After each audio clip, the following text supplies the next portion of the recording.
Hi, this is Elliott. In this next video, in our Endgames Made Simple, take a look.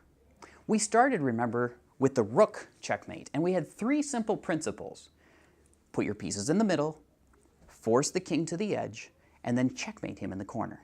Well, guess what? Even if you were to do this with two bishops, the principles are exactly the same. Let's follow. Let's put our bishops at the starting position. Once again, we put the king in the middle of the board, and you could say, how in the world am I going to do this checkmate? It's not that difficult once you understand the principles. Control the center. Well, in this case, let's just march our king towards the middle. And the king tries to block us.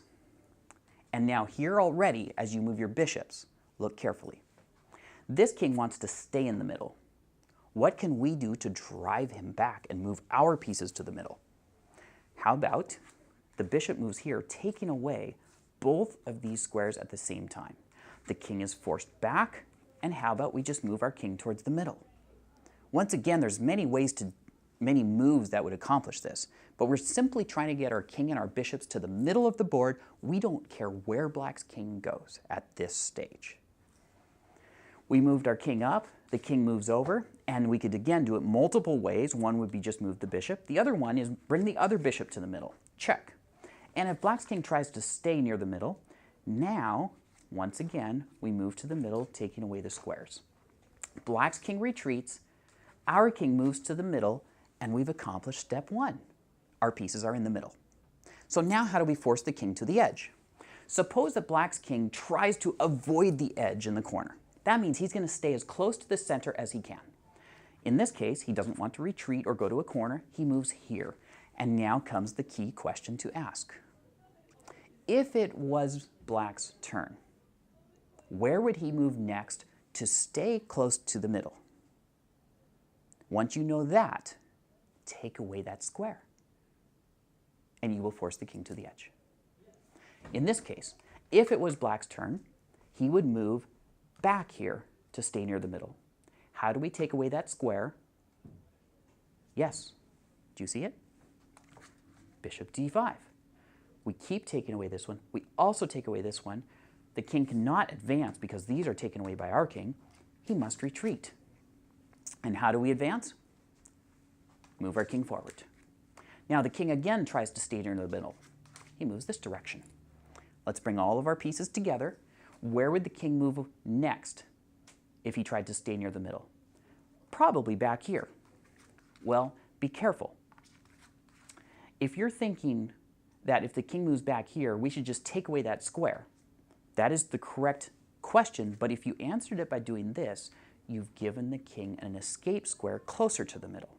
That is why you just have to be careful as you do this.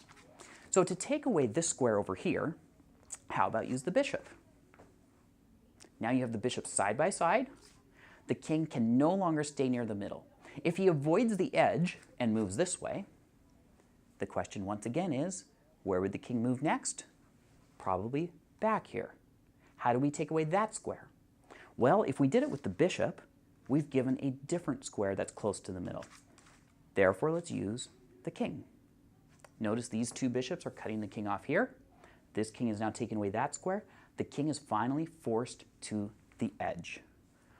Assuming he stays away from the corner, he will move here.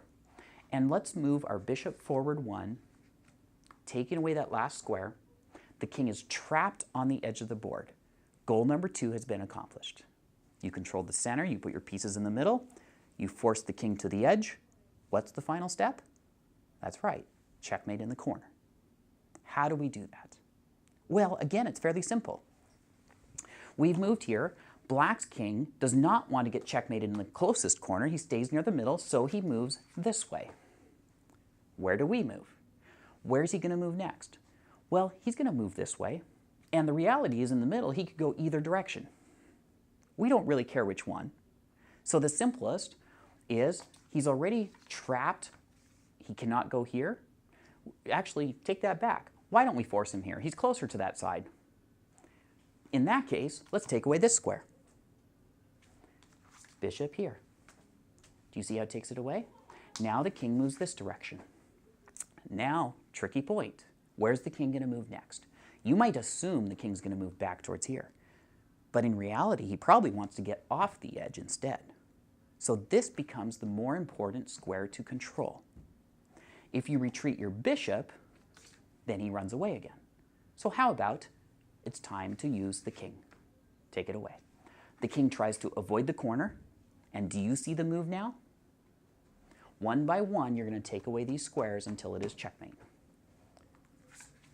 Check. We've taken away this escape square where the king was trying to go, and we've taken away the square the king is on. He's forced back towards the corner. I'm sure you see it now. Bishop check.